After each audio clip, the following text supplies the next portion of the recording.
गरियोस् भन्ने प्रस्ताव पेश गर्न अनुमति दिन्छु। सम्माननीय सभामुख महोदयको अनुमतिले राष्ट्रिय ऋण उठाउने विधेयक 2077 माथि विचार गरियोस् भनी प्रस्ताव प्रस्तुत गर्दछु। धन्यवाद।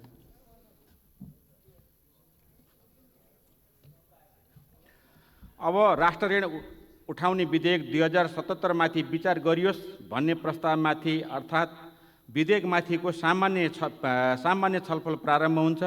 मान्य सदस्यहरू, यस छलफलमा विधेयकको सैद्धान्तिक पक्षमा मात्र छलफल हुने बेहोरा अनुरोध गर्दछु।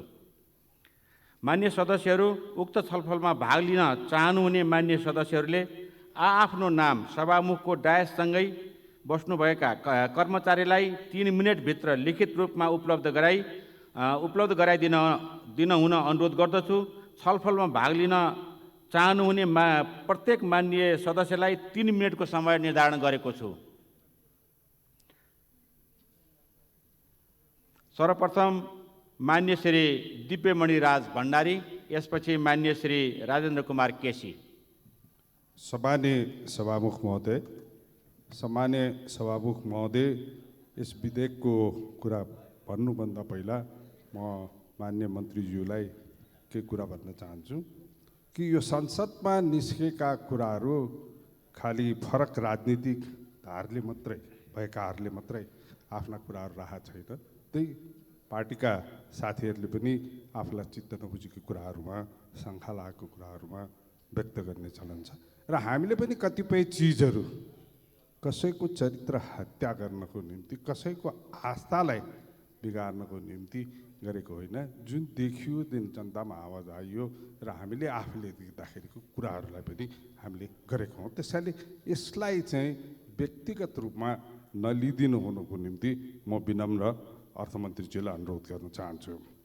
अब जब हामी ऋण उठाउने कुरा, राष्ट्रिय ऋण उठाउने कुरा गर्दाखेरि हामीले ऋण धेरै उठाइरहेको छौँ र अहिलेको अवस्थामा मैले सुरुमै संसदमा र पब्लिकली पनि बताएको थिएँ कि अहिलेको हामीलाई आवश्यकता पर्दाखेरि चाहिँ सर्वोच्च अदालतले आदेश गरेका कतिपय जरिवाना, बिगो तथा अन्य शुल्कहरू रकम यो सरकारले किन उठाउन सकेको छैन।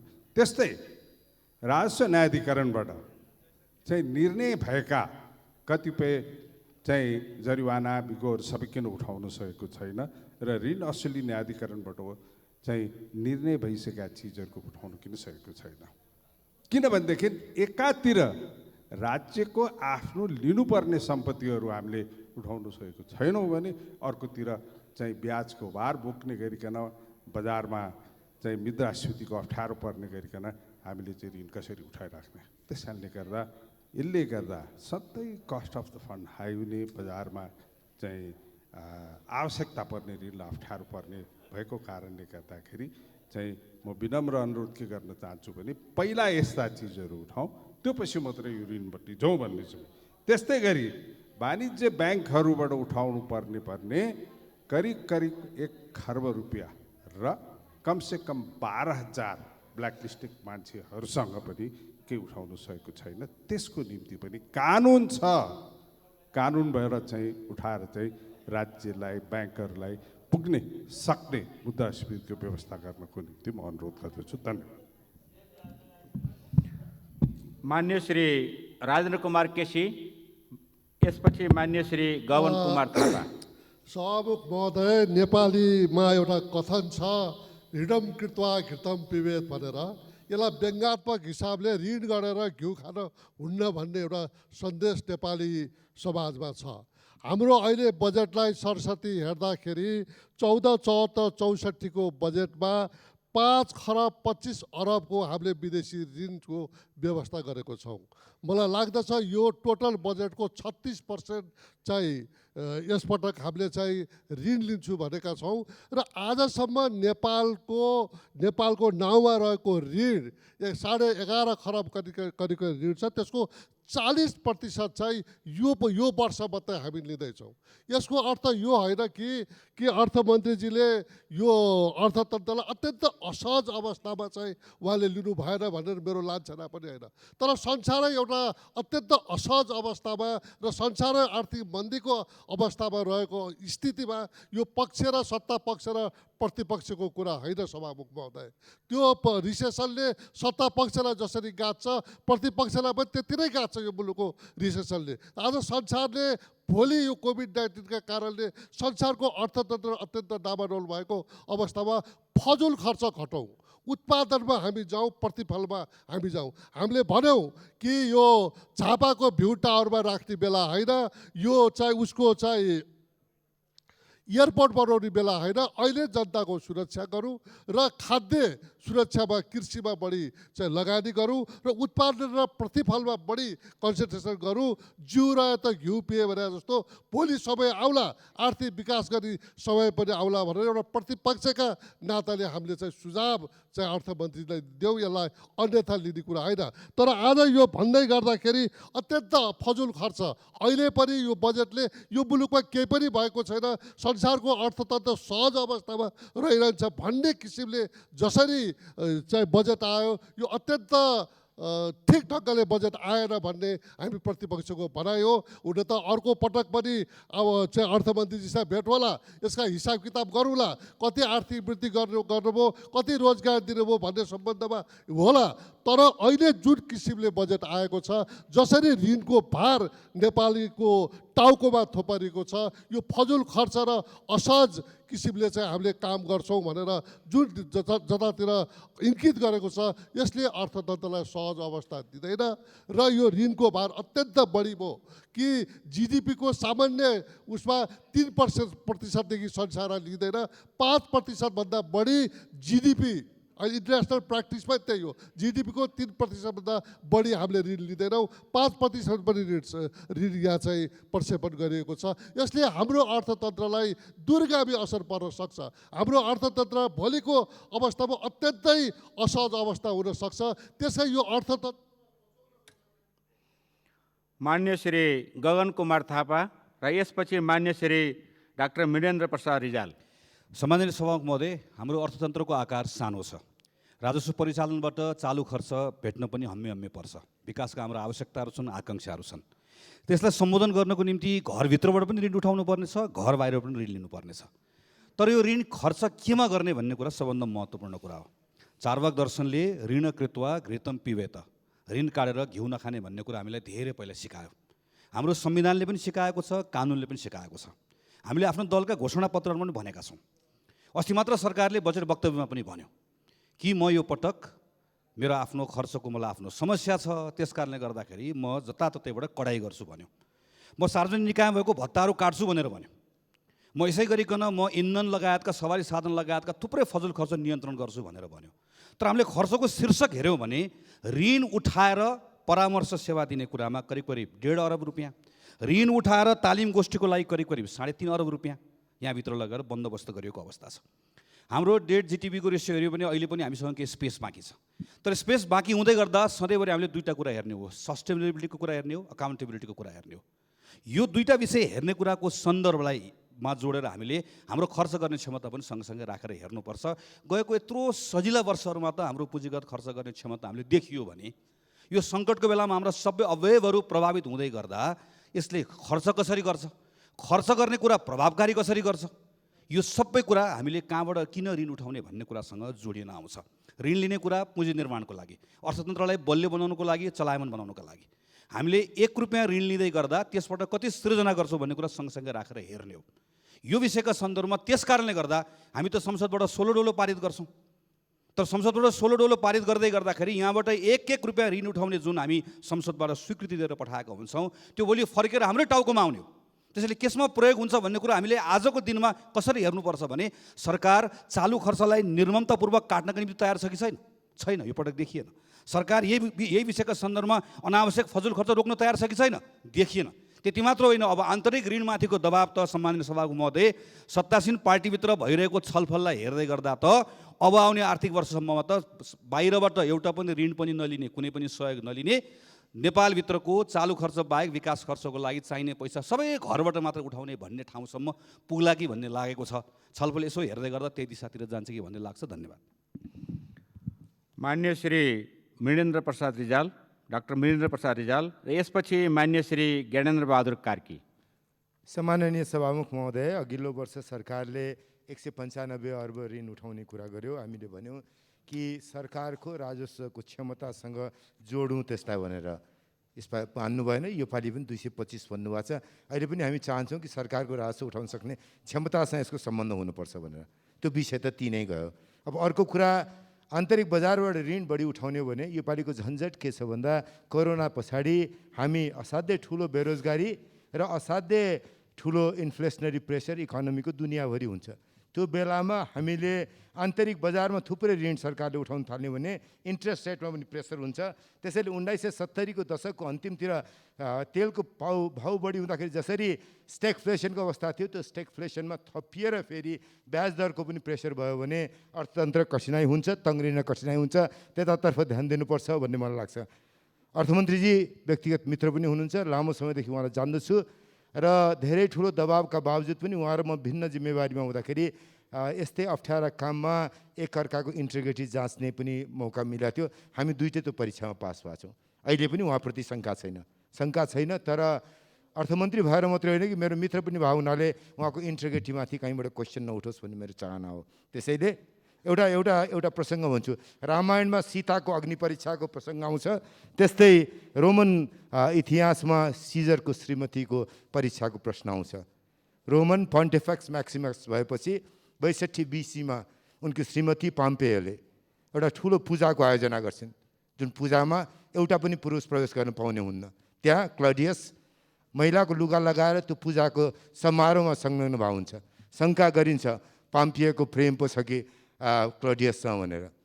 होइन भनेर सिजरले प्रमाण पनि खोज्दैनन्, क्लडियसले सजाय पनि पाउँदैन, अभियुक्त पनि प्रमाणित हुन्न। तर त्यो काम सकेपछि अभियुक्त दोषी प्रमाणित नभएपछि सिजरले पाम्पियोलाई डिभोर्स दिन्छन्। यसकारण के भन्छन् कि Caesar's wife must be above suspicion. अर्थमन्त्रीजी हो, Caesar's wife must be above suspicion. तपाईँमाथि शङ्का गर्ने कहीँ पनि बाँकी रह्यो भने मलाई मात्रै होइन, पुरै मुलुकका लागि दुर्भाग्यपूर्ण हुन्छ। तपाईँ जस्तो प्रोफेसनल मानिस, तपाईँ जस्तो लामो करियर भएको मानिसमा कसैले औँला उठाउँदाखेरि भोलिसम्मका दिनमा अप्ठ्याराहरू बाँकी रहन्छन्। त्यसैले म तपाईँलाई आग्रह गर्न चाहन्छु, यो अवसर हो, प्रमाणित गर्नुहोस्। हरेक आरोपहरू गलत छन्। फेरि दोहोऱ्याएर भन्छु, Caesar's wife must be above all suspicion. Thank you. मान्य श्री ज्ञानेन्द्र बहादुर कार्की र यसपछि मान्य श्री भरत कुमार शाह। सम्मान्य सभामुख महोदय, आर्थिक वर्ष 2077-78 को लागि 14 अरब 75 खरबको बजेट आएको छ, जसमा 279 अरबको वैदेशिक ऋण, 60 अरबको अनुदानको अपेक्षा गरिएको छ। विगतका 2 वर्षको बजेटलाई हामीले समीक्षा गर्ने हो भनेदेखि 2 वर्षमा 120 अरब वैदेशिक ऋण र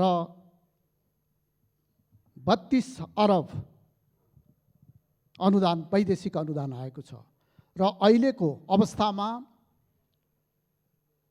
जुन अवस्थाबाट अहिले मुलुकको अर्थतन्त्र र विश्वको अर्थतन्त्र गुज्रिरहेको छ, यो अवस्थामा अब अहिले हामीले यो बजेटले अपेक्षा गरे अनुसारको वैदेशिक ऋण र वैदेशिक अनुदान आउने अवस्था छैन। संवैधानिक व्यवस्था अनुसार राष्ट्र ऋण उठाउने कुरा अर्थमन्त्रीजीले ल्याउनु भएको छ। यसमा सैद्धान्तिक असहमति गर्ने कुरा छैन। तर अहिले आन्तरिक ऋण के का लागि उठाउने, यो चाहिँ अहम प्रश्न हाम्रो अगाडि छ। आन्तरिक ऋण हामीले GDP को 5% भन्दा बढी आन्तरिक ऋण हामीले उठाउनुहुन्न। तर अहिले GDP को 5% भन्दा बढी ऋण उठ्ने, आन्तरिक ऋण उठ्ने चाहिँ अहिले त्यस किसिमको आन्तरिक ऋण उठाउने मनसायका साथ यो विधेयक आएको छ। त्यसैले म अर्थमन्त्रीजीलाई भन्न चाहन्छु, यो आन्तरिक ऋण उठाउने कुरालाई हामी घटाएर लौँ। आन्तरिक ऋण नहुने हो भनेदेखि गत सालको भन्दा हामी आन्तरिक ऋण नउठाउँ। आन्तरिक ऋण उठाएर बजारलाई सङ्कुचन गरेर र राष्ट्रलाई व्यवहार पार्ने र हाम्रो आउने पुस्तालाई व्यवहार पार्ने कुरामा राज्य जानुहुन्न, हामी जानु हुँदैन। हामीले लिबर्टी, इक्वेलिटी र प्रोस्पेरिटीको साथ त्यो स्पिरिटमा देशलाई अगाडि बढाउने हिसाबले हामी सबै मिलेर काम गर्नुपर्ने अहिलेको जटिल अवस्थामा त्यो दायित्व हाम्रो अगाडि छ। यो कुरा पनि राख्न चाहन्छु। यहाँ इन्ट्रिग्रिटीको कुरा आएको छ। इन्ट्रिग्रिटी भन्ने कुरा कसैले सामान्य रूपमा कसैलाई पनि इन्ट्रिग्रिटीको कुरा गर्न पाइन्न र गर्न पनि हुन्न, र काङ्ग्रेस जस्तो जिम्मेवार पार्टीले इन्ट्रिग्रिटीको कुरा गर्दैन पनि। तर म अर्थमन्त्रीजीको ध्यान आकृष्ट गर्न चाहन्छु कि बजेट भाषणभन्दा अगाडि 122वटा विद्युतीय सवारी साधन देशभित्र भित्रिएको छ। यसले करिब मुलुकलाई 55 करोड राजस्वमा घाटा पुगेको छ। यसको जानकारी अर्थमन्त्रीले पनि लिनु जरुरी छ। मान्य श्री भरत कुमार शाह र यसपछि मान्य प्रेम सुवाल। सम्मान्य सभामुख महोदय, अर्थमन्त्रीजीले बजेट भाषणमा आन्तरिक स्रोतबाट 3 खर्ब 25 अर्ब आन्तरिक स्रोतबाट बेहोर्ने भन्नुभएको थियो। त्यसमध्येमा 2 खर्ब 25 अर्ब त राष्ट्रिय ऋण उठाउने भन्नुभएको छ। 1 खर्ब केबाट उठाउने हो, 1 खर्ब नोट छाप्ने हो कि के गर्ने हो, त्यसको बारेमा पनि अब जानकारी दिनुहुने नै छ। र अहिलेसम्मको हाम्रो आन्तरिक ऋण हेर्दाखेरि 5 खर्ब 91 अर्ब 52 करोड 4,43,411 रुपियाँ छ आजको दिनमा हाम्रो आन्तरिक ऋण। र आज हामीले 2 खर्ब 25 अर्ब राष्ट्र ऋण उठाउने जुन कुरा गरिरहेका छौँ, त्यो टोटल आज 36 खर्ब हाम्रो टोटल जिडिपीकै कुरा गर्ने हो भने पनि त्यो 5% भन्दा बढी हुन्छ। 1 खर्ब 80 अर्बभन्दा बढी त्यो जाँदैन। त्यसकारण हामीले 6-7% मै गएका छौँ। यो त्यसकारण आज हामीले यो यत्रो के अरे राष्ट्र ऋण आन्तरिक ऋण उठाएर र विशेष गरेर यो आन्तरिक ऋण सर्ट टर्म हुन्छ, छोटो अवधिको लागि हुन्छ र यस पटक बढी उठायो भने अर्को सालको बजेटलाई पनि त्यसले असर गर्छ। त्यो त अर्थमन्त्रीजीलाई धेरै नै थाहा छ। त्यसकारण यसमा विशेष गरेर आन्तरिक ऋण चालु पुँजीमै नै खर्च हुने हो, उसमा धेरै खर्च हुँदैन, के अरे पुँजीगत खर्चमा धेरै हुँदैन। त्यसकारण यो कुरालाई पनि ध्यान दिनुहुन मैले अनुरोध गरेँ। र अर्को कुरा, अर्थमन्त्रीजीलाई म धेरै पहिलेदेखि नै छु। म अर्थ मन्त्रालयमा हुँदाखेरि राष्ट्र ब्याङ्कमा हुनुहुन्थ्यो, उहाँसँग म अमेरिका पनि सँगै गएका हौँ। उहाँको इमान्दारितामा, विद्युततामा कुनै हामीलाई शङ्का छैन। तर बजारमा, पत्र पत्रिकामा, सामाजिक सञ्जालमा कुरा उठेपछि कुरा उठाउनुपर्छ र अर्थमन्त्रीजीले यसको जवाब दिनुपर्छ। यसमा आवेशमा आउने अरू गर्ने कुनै कुरा होइन। यो अर्थमन्त्रीजीलाई यत्रो सम्मानित सदनमा अर्थमन्त्रीजीले आफ्नो कुरा राख्न र राष्ट्र यो देशको सम्पूर्ण जनताले देखिरहेका छन् र राख्ने एउटा मौका हो। त्यसकारण यो मौकामा उहाँले एउटा आफ्नो अभिव्यक्ति राख्नु पनि भएको छ। यस्तै राख्दै पनि हुनुपर्छ र यसमा आवेशमा आउने र मलाई यस्तो गरे, यो विपक्षीले यस्तो भन्ने कुरो होइन। हामीहरूले त जनताको कुरा बोल्ने हो र पत्र पत्रिकामा आएको कुरा, सामाजिक सञ्जालमा आएको कुरा, जनबोलीका कुराहरू बोल्ने हो। हाम्रो कर्तव्य नै हो। हामी प्रतिपक्ष हौँ, हामी विरोधी होइनौँ, प्रतिपक्ष हौँ। त्यसकारण यो अर्थमन्त्रीजीले यो कुरा पनि बुझ्नुहुन मैले अनुरोध गरेँ। र अन्तिममा मैले भन्दाखेरि यो टोटल आजको नेपालको हामी धेरै ऋणमा डुबिसकेका छौँ। टोटल जम्मा ऋण 12 खर्ब 95 अर्ब 47 करोड 40,35,910 रुपियाँ हाम्रो टोटल आजसम्म देशको सम्पूर्ण ऋण छ र प्रत्येक नेपालीको टाउकोमा 44,000 का दरले पर्छ। त्यसकारण हामी धेरै ऋणमा डुबेका छौँ। यस सम्बन्धमा पनि अब विद्वान अर्थमन्त्रीजीले विचार गर्नुभएको होला। धन्यवाद। धन्यवाद। मान्य श्री प्रेम सुवाल र यसपछि मान्य श्री रामबाबु कुमार यादव। सम्मान्य सभामुख महोदय, सांसदहरूले संसदमा प्रश्न उठाउनु मन्त्री र सरकारलाई काम गर्न उत्सुकता बढाउने काम हो र सचेत पार्ने पनि काम हो। मन्त्रीहरूले सांसदहरूलाई यस्तो प्रश्न नउठाउनु भए हुन्छ भन्नु उपयुक्त होइन। राजनीति र अर्थव्यवस्था दर्शनबाट निर्देशित हुन्छ।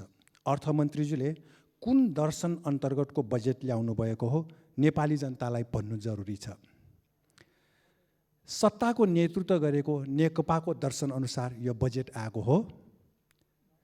सम्पत्तिको सीमाङ्कन र विदेशमा सम्पत्ति राख्न नपाउने प्रावधान बजेटमा ल्याइएको भए बजेट बलियो हुने थियो। बजेटमा कुल 5 खर्ब 24 अर्ब 50 करोड ऋण लिने व्यवस्था गरिएको छ। पञ्चायतले पनि नेपालीलाई ऋण बोकाएको थियो। बहुदल पुनर्स्थापना यता 30 वर्षका सरकारहरूले यस्तै यो नेकपाको सरकारले पनि ऋण बोकाएको, थप ऋण बोकाएको देखियो। ऋण थपेरै चलाउने भए नेकपाको सरकार किन? यो जनताको प्रश्न हो। राष्ट्र ऋण अर्थात् देशभित्र 2 खर्ब 25 अर्ब उठाउने लक्ष्य राखिएको छ। नेपालीलाई बन्दुक बोकाउने र अरूसँग भिडाउने एमसीसी खारेज गर्न आवश्यक भए राष्ट्र ऋण अझै थपे पनि हुनेछ। तर नेपाली जनताको विरोध हुँदाहुँदै 5-7 महिना अगाडि अर्थमन्त्रीज्यूले एमसीसी सम्झौता कार्यान्वयन गर्नेमा हस्ताक्षर किन गर्नुभयो? अर्थमन्त्रीज्यू चुनावमा उठ्न नपर्ने भएकोले देशघाती एमसीसी कार्यान्वयनमा सही गर्नुभएको हो कि? यदि यस्तै हो भने अर्थमन्त्रीज्यू जनताको कठघरामा उभिनुपर्ने हुन्छ, भाग्न पाउनुहुन्न। इथियोपिया र नेपालमा सँगै प्रजातन्त्र पुनर्स्थापना भएको हो। इथियोपिया अहिले नेपालभन्दा धेरै अगाडि छ। यहाँका सरकारहरूले 30 वर्ष खोइ काम गरेको? यो पनि जनताको प्रश्न हो। ठुला निजी कम्पनीलाई कर छुट किन? गरिब मजदुर किसानलाई के छुट छ? अनि यो बिजनेस हाउससँग यो सम्बन्धित छैन अर्थ मन्त्रालय भन्ने कसरी पत्याउने? सार्वजनिक शैक्षिक गुठी अन्तर्गतका विद्यालय र महाविद्यालयको सम्पत्ति सरकारको भए पनि आयकर किन लगाइयो, किन खारेज गरिएन? त्यसकारण जनताको प्रश्न हो, यसको जवाफ अर्थमन्त्रीज्यूबाट आउनु आवश्यक छ। धन्यवाद। मान्य श्री रामबाबु कुमार यादव, यसपछि मान्य श्री पार्वता डीसी चौधरी। सम्माननीय सभामुख महोदय, यसपालिको बजेट नै ऋण बजेट भन्दा हुन्छ र अर्थमन्त्रीजीसँग बहुमत छ, त्यो पास पनि हुन्छ। अब आधी बजेट त 33% भन्दा बढी ऋणमै छ र सबैभन्दा बढी ऋण यसपालि थपिने अवस्था छ र जनतामा उत्साह एउटा के खोज्या थियो यो बजेटबाट? यसपालिको बजेट तपाईको रोजगार, स्वास्थ्य र कृषिमा निर्भर हुन्छ भनेर जनताले खोज्या थियो र साथीहरूबाट कुरा पनि आइसक्यो, ऋण लिएर घिउ खानुहुन्न र ऋण पनि लिनुपर्छ कुन अवस्थामा? जनतालाई जोगाउनु पर्ने अवस्थामा।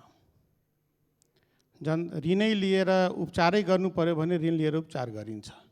ऋणै लिएर जीव जोगाउनु पर्यो भने ऋण लिन्छ कि ऋण लिएर नयाँ सहर तयार गर्ने, सुरुङ मार्ग तयार गर्ने? महत्त्वपूर्ण विषय यो आइराखेको छ।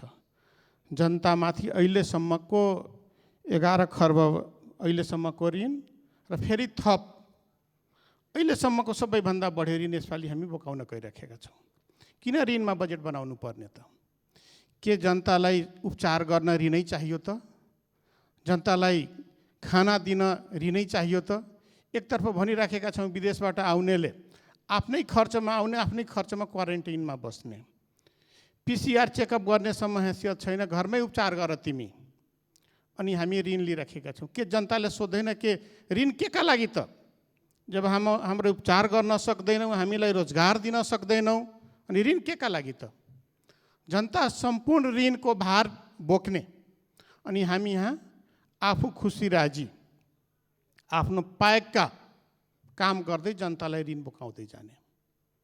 यसको दायित्व जनतामाथि पर्न जान्छ भने त्यसको जिम्मेवारी सरकारले लिने कि नलिने, अनि विकास बजेट कसरी विनियोजन गर्ने, आफ्नो गाउँठाउँ आफ्नो पाएक पर्ने हिसाबले मात्रै विनियोजन गर्ने। अर्थमन्त्रीजीलाई म प्रश्न भन्न चाहन्छु, मलाई विकास चाहिएन, मेरो क्षेत्रको विकास कट्टा गर्नुहोस् तर ऋण बन्द गर्नुहोस्। ऋण लिनुहुन्छ भने समग्र विकास कसरी गर्न सकिन्छ? ऋण तपाईँको जनताको घाँसमा खर्च गर्नुहोस्, इलाजमा खर्च गर्नुहोस्, रोजगारीमा खर्च गर्नुहोस्। अवस्था यो छ। ऋण उठाएर घिउ पिएर अनि प्रधानमन्त्रीजीको मातहतका प्राय उहाँको सम्बन्धित निकायहरूमा प्राय सबैमा अनुगमन खर्चको नाममा धेरै रकम बढ्न गएको छ। त्यसलाई कटा गरेर ऋण कम गर्न सकिने कि नगर्न सकिने? ठिक छ, उहाँसँग बहुमत छ, उठाउनुहुन्छ, तर यो जनताको प्रश्न छ। मान्य श्री पार्वता डीसी चौधरी र यसपछि मान्य श्री दुर्गा पौडेल। सम्मान्य सभामुखज्यू, मान्य अर्थमन्त्रीज्यूले राष्ट्रिय ऋण उठाउने प्रस्ताव सदनमा प्रस्तुत गर्नुभएको छ। धेरै अर्थमन्त्रीज्यूहरूले यस विषयमा बोलिसक्नु भएको छ। मलाई पनि लाग्छ ऋण उठाएर घिउ खान हुन्न। यो हाम्रा अग्रज पुर्खाहरूले हाम्राले भन्दै आएको कुरा हो। किनभने जब हामी ऋण उठाएर मोजमस्ती गर्छौँ, खर्च गर्छौँ भनेपछि त्यो भार आफैमा आउने हो। अरू त्यसैले पनि जिडिपीको 5% भन्दा बढी ऋण उठाउन पाइन्न भनेर पनि त्यो एउटा सिलिङ त्यही भएर पनि तोकेको छ। त्यसरी अहिलेको अवस्थामा फेरि अब जब मुलुक नै यो लकडाउनमा छ, महामारीमा छ, यस्तो अवस्थामा के को लागि ऋण चाहियो?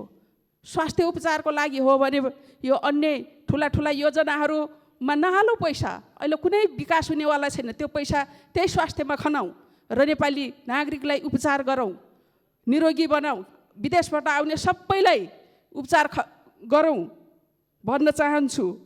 र हाम्रो विद्वान अर्थमन्त्रीज्यूले यो मुलुकको अर्थमन्त्री हुनुहुन्छ र यो राष्ट्रको अर्थतन्त्र हुँबाट वितरण हुन्छ र आज उहाँमाथि हामीले प्रश्न गर्दा यस्तो प्रश्न गर्दा मान्यज्यूलाई पनि त्यो प्रश्न जान्छ भन्नु कतिको सान्दर्भिक छ?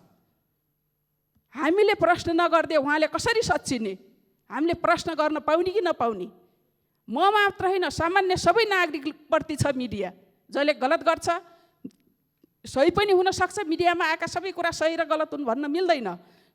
तर केही कुरा अवश्य पनि एउटा ओहदामा बसेको, पदमा बसेको मान्छे प्रति कुराहरू आउँछन्, उहाँहरूले त्यही सहज किसिमले ल्याइदिनु हुनेछ र लिँदा राम्रो होला पनि भन्न चाहन्छु। यो 225 अर्ब आन्तरिक ऋण उठाउने भनिएको छ। अहिले सारा व्यवसायहरू, यो ब्याङ्कहरू सबै ध्वस्त भइरहेका छन्। यस्तो ध्वस्त भएको अवस्थामा कहाँबाट ऋण उठाउने? यो ऋण उठाएर कति भार पार्ने? त्यसकारण यतातिर नजाउँ भन्न चाहन्छु। र सबै कुराहरू एउटा हामीले यो मुलुकलाई उँभो लगाउनु छ भनेपछि यो जनतालाई ऋण बोकाउने होइन। आन्तरिक अहिलेको अवस्थामा यो अवस्थामा नउठाउँ। म त भन्छु ठुल्ठुला योजनाहरू जति पनि छन् त्यो गर्नै हुन्न। यो लकडाउनले हामीलाई गर्नै दिनेवाला छैन। त्यो बजेट फ्रिज भएर जान्छ। त्यस्ता बजेटहरूलाई बरु हामीले हाल्दैनौँ न, यो स्वास्थ्यको लागि हालौँ, कृषिमा हालौँ, बेरोजगारीहरूलाई रोजगारको लागि हालौँ। त्यतातिर राख्यौँ भनेपछि हामीले हाम्रा समस्याहरू समाधान गर्न सक्छौँ। त्यतातिर मन्त्रीज्यूको ध्यान जाओस् भन्न चाहन्छु। हस् त, धन्यवाद। जय नेपाल। मान्य श्री दुर्गा पौडेल। सम्मान्य सभामुख महोदय, राष्ट्रिय ऋण उठाउने विधेयकमा मेरो विचार राख्न चाहन्छु। यसमा खास गरिकन सरकारको जुन बजेट छ अहिलेको 14 खरब 74 अरब 64 करोडको, यसमा चालु खर्चतर्फ नै विशेष गरिकन 9 खर्ब 48 अर्ब 94 करोड छ। यसले के देखाउँछ भनेदेखि एकातिर विकासको ऋणलाई हेर्दाखेरि तलपट्टि हेर्दाखेरि त्यो आन्तरिक ऋण र वैदेशिक ऋणबाट करिब 5 खर्ब 25 अर्ब 50 करोड विकासको लागि देखिन्छ। यसमा कर्मचारी खर्च चलाउने, चालु खर्च नै चलाउनुको निम्ति पनि सरकारसँग आफूसँग बजेट भएको देखिन्न। यसलाई हेर्दाखेरि सरकारले उठाउने बजेटलाई हेर्दाखेरि सरकारसँग आफ्नो बजेट 8 खर्ब 27 अर्बको छ र यसबाट स्पष्ट के भइसक्यो भने कर्मचारी खर्च चलाउनको निम्ति पनि चालु खर्चलाई पुरा गर्न पनि सरकारसँग छैन। र अहिले कोभिड-19ले जुन आर्थिक सङ्कट, गम्भीर सङ्कट पैदा गरेको छ, यसलाई हेर्दाखेरि अब यो आन्तरिक ऋणको भरमा विकास खर्चलाई चलाउने भने त्यो विकास हुने अवस्था देखिँदैन। र फेरि यो आन्तरिक ऋणलाई पुरा गर्नको निम्ति पहिलो त वैदेशिक ऋणभन्दा पनि आन्तरिक हामीले ऋणहरू कसरी जुटाउने, आन्तरिक ऋणलाई कसरी कम गर्ने भन्नेतिर सोच्न पनि जरुरी देखिन्छ। त्यसलाई हेर्दाखेरि कताबाट बढी जुटाउन सकिन्थ्यो भनेर अहिलेको अवस्थामा सरकारले विशेष ध्यान दिन पर्ने मैले के देख्छु भने यो विकास कोष, संसद विकास कोष जुन स्थानीय विकास पूर्वाधार विकास कोष भनेर राखिएको छ, यसलाई पूर्ण रूपले कटौती गरेर यतापट्टि ल्याउने हो भनेदेखि यसले ठुलो पैमानामा यो ऋणभार, जनतामाथि पर्ने ऋणभारलाई कटौती गर्न सक्छ। अर्को प्रशासनिक खर्चै नै भनेर यो प्रादेशिक संरचनामा हुने खर्च त्यसलाई नै खारेज गरेर यतापट्टि ल्याएर राख्ने हो भनेदेखि यो ऋणभार कम हुँदै जान्छ र यसलाई धेरै ठुलो हदसम्म कम गरेर लान सकिने अवस्था त्यता देखिन्छ। त्योतिर कदम नचाल्दै गर्दाखेरि अहिलेको अवस्थाको मूल ऋणमाथि ऋण, विकास पनि ऋण र अहिले जसरी खर्च गर्नुपर्ने हो के अरे स्वास्थ्य क्षेत्रमा, त्यसरी त्यतापट्टि गम्भीर ध्यान गएको पनि अवस्था देख्दिनँ। र यसरी हेर्दाखेरि मान्य मन्त्रीजीले जुन प्रश्न गर्नुभएको थियो आफैले पनि दिनुभएको थियो एकचोटि जवाब। यस प्रकारको प्रश्न उठ्छन् भनेदेखि खरो रूपले आफूमा कमजोरी छैन भने त्यो आफैले त्यो स्पष्ट गराउन सकिन्छ, त्यो ठुलो कुरा होइन भनेर भन्नुभएको थियो। त्यो कुरा उहाँमा पनि लागू हुन्छ। त्यसैले उहाँमाथि जुन विषयहरू आए सञ्जालमा, मिडियामा, त्यसको आधारमा उठाइएको प्रश्न हो, त्यसलाई उहाँले पनि त्यही सहजतापूर्वक लिएर जवाब, त्यसै सहजतापूर्वक यो आफूमा त्यो दोषी हुनुहुन्न भनेदेखि स्पष्टसँग खरो रूपले त्यो जवाब स्पष्ट पार्नुभयो भने त्यो नै सहज हुन्छ र त्यसरी नै जानुपर्छ। हरेक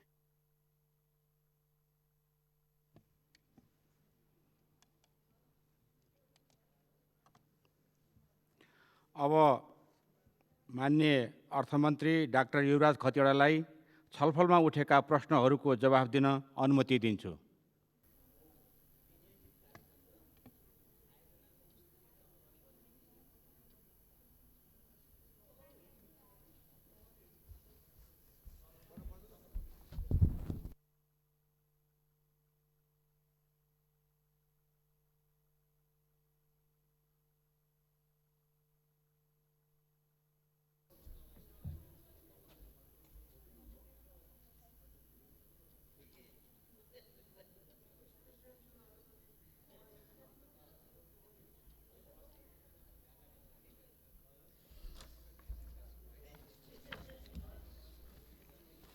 सम्माननीय सभामुख महोदय, राष्ट्रिय ऋण उठाउने विधेयकमाथि मान्य सदस्यज्यूहरूले आफ्नो धारणा राख्नुभएको छ, म धन्यवाद दिन चाहन्छु।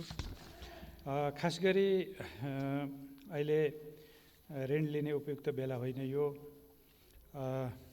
ऋण लिएर घिउ पिउनु हुँदैन भन्ने कुरा पनि मान्य सदस्यहरूले राख्नुभएको छ। अलिकति अहिलेको स्थिति हामी सबैले बुझेकै कुरो हो। कोरोनाको कारणले आन्तरिक स्रोतमा केही सीमाहरू हुन्छन् हाम्रा। आर्थिक वृद्धि कम हुँदै जाँदा राजस्वका स्रोत पनि अलिक खुम्चने स्थिति त रहन्छ नि। त्यसो हुनाले के आधारभूत कुराहरू नगरी नहुने कुराहरूमा फेरि राज्य लाग्नै पर्ने हुन्छ। स्वास्थ्यमा, राहत र पुनरुत्थानमा, त्यसपछि रोजगारी सिर्जना गर्ने कुरामा, कृषिमा, महिला बालबालिका र ज्येष्ठ नागरिकको क्षेत्रमा र खानेपानीको क्षेत्रमा, त्यही क्षेत्रमा अलिकति बजेट हामीले नघटाउँ भन्दाखेरि आन्तरिक ऋण उठाउनु परेको स्थिति हो। र ती क्षेत्रहरूमा लगानी, त्यो क्षेत्रहरूको विनियोजन ठिक थियो भनिरहँदाखेरि एउटा प्रश्न यहाँ उठ्छ कि आन्तरिक ऋण चाहिँ हामी कहाँ खर्च गर्दैछौँ भन्दा मूलतः नेपाल सरकारको दायित्व भएका यी खर्चहरू, चाहे त्यो शिक्षा होस्, चाहे स्वास्थ्य होस्, चाहे त्यो खानेपानी होस्, चाहे त्यो अरू क्षेत्रहरू होस्, चाहे त्यो सामाजिक सुरक्षा होस्, ती क्षेत्रहरूमा हामीले आन्तरिक ऋणलाई व्यवस्थापन गर्नुपर्छ। र यसचोटि पहिलोचोटि नेपालको बजेटको इतिहासमै पहिलोचोटि मान्य सदस्यज्यूहरू, सामान्य सभामुखज्यू मार्फत के अनुरोध गर्न चाहन्छु भने पहिलोचोटि पारदर्शी ढङ्गले आन्तरिक ऋणलाई प्रत्येक बजेट खर्च शीर्षकमा राखिएको छ र कहाँ खर्च हुँदैछ भन्ने स्पष्ट भएको छ। त्यसैको आधारबाट मान्य सदस्यज्यूहरूले केही हेरेर पनि सुझाव पनि दिनुभएको छ। परामर्श, तालिम, गोष्ठीमा पनि केही पर्यो भनेर। आयोजना कार्यान्वयनसँग सम्बन्धित यस्ता केही कामहरूको लागि केही न्यूनतम रकम राखिएको हुनसक्छ। आगामी दिनहरूमा हामीले अझ उत्पादक क्षेत्रमा जानुपर्छ। यो पहिलो प्रयास हो कि हामीले आन्तरिक ऋणलाई विभिन्न बजेट शीर्षकमा राख्यौँ र त्यो ऋण कहाँ कहाँ खर्च हुँदैछ भनेर संसदलाई जानकारी दिएर खर्च गर्ने विधि सुरु भएको छ।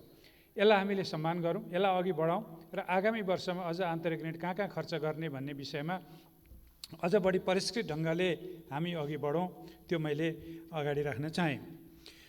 त्यसपछि अब ऋणको आकारको विषयमा पनि प्रश्न उठेको छ। सामान्यतया आन्तरिक ऋण हाम्रो कुल गाँस्ता उत्पादनको 5% भन्दा बढी नउठाउने भन्ने हो। आगामी वर्ष अनुमान गरेको कुल गाँस्ता उत्पादन जो अघिल्ला 3 वर्षको औसत बराबरै जस्तो छ।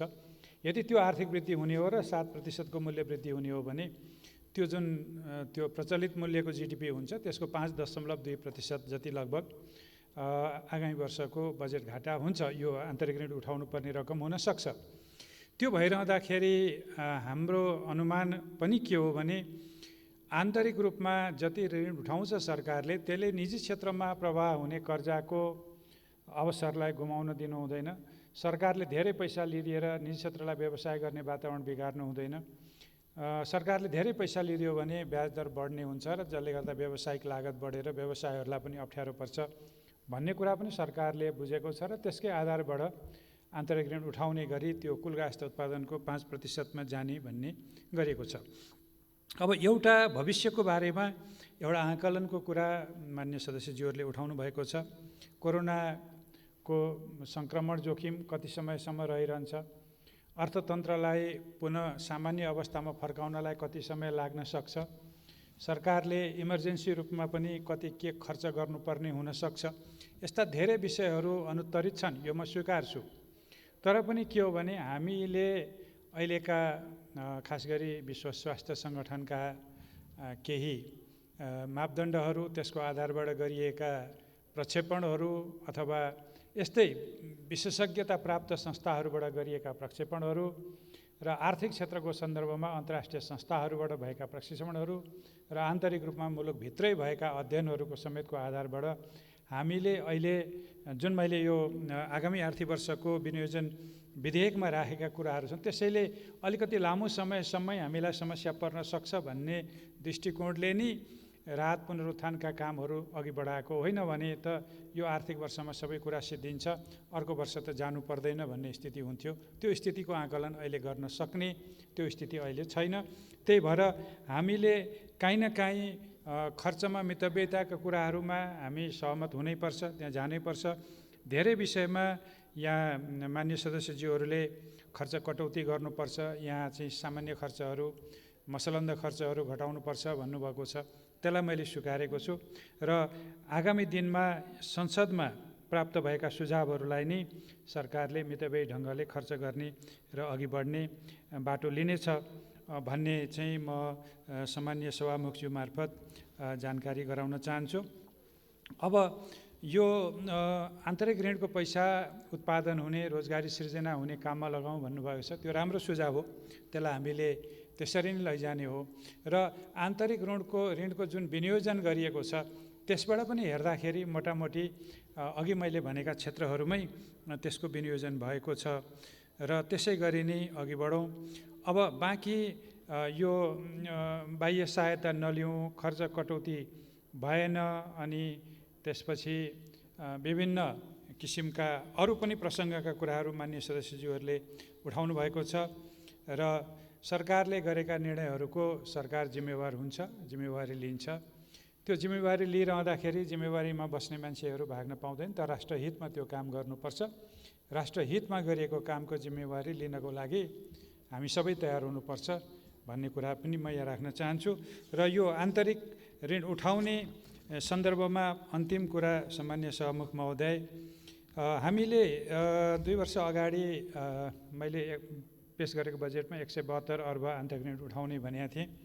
राजस्वको असुली अलि राम्रो थियो र कतिपय क्षेत्रमा खर्च पनि अलिकति कम भयो, जसले गर्दाखेरि त्यति पैसा उठाउनु परेन, त्यसको आधा नै मात्रै उठाए पनि पुग्यो। चालु वर्षमा राजस्वको सङ्कलन अलि त्यति उत्साहप्रद रहेको छैन, त्यसले गर्दाखेरि हामीले आन्तरिक ऋण बजेटमा उल्लेख भए अनुसारै उठाउनु परेको छ। आगामी वर्ष पनि हामीलाई केही महिना अर्थतन्त्र पुरानै सामान्य अवस्थामा फर्कन समय लाग्ने हुनाले आन्तरिक ऋण उठाउनु पर्ने स्थिति छ। यसलाई अहिलेको परिस्थितिको चाहिँ उपज हो भनेर हामीले बुझ्दा पनि हुन्छ र तर यो आन्तरिक ऋण उठाएर सिर्जना गरिएका आर्थिक क्रियाकलापहरूबाट राजस्व उठाउने, ऋण तिर्ने र ऋण लिनु नपर्ने स्थितिमा पुग्ने गरी हामी अघि बढ्न सक्नुपर्छ। सरकारलाई यहाँहरूबाट प्राप्त सुझाव त्यहीतर्फ नै लैजानको लागि प्रेरित हुनेछन् भन्ने मलाई लाग्छ। धन्यवाद। अब यो छलफल यहीँ समाप्त हुन्छ। अब म राष्ट्र ऋण उठाउने विधेयक 2077 माथि विचार गरियोस् भन्ने प्रस्तावलाई निर्णयार्थ प्रस्तुत गर्दछु। यो प्रस्तावको पक्षमा हुने मान्य सदस्यहरूले हुन्छ भन्नुहोला र यसको विपक्षमा हुने मान्य सदस्यहरूले हुन्न भन्नुहोला। यो प्रस्तावको पक्षमा हुने मान्य सदस्यहरूले हुन्छ भन्नुहोस्। यसको विपक्षमा हुने मान्य सदस्यहरूले हुन्न भन्नुहोस्। हुन्छ भन्ने पक्षका मान्य सदस्यहरूको बहुमत भएकोले राष्ट्र ऋण उठाउने विधेयक 2077 माथि विचार गरियोस् भन्ने प्रस्ताव बहुमतले स्वीकृत भएको घोषणा गर्दछु। मान्य सदस्यहरू, अब मान्य अर्थमन्त्री डाक्टर युवराज खतिवडालाई ऋण तथा जमानत 24औं संशोधन विधेयक 2077 माथि विचार गरियोस् भन्ने प्रस्ताव पेश गर्न अनुमति दिन्छु।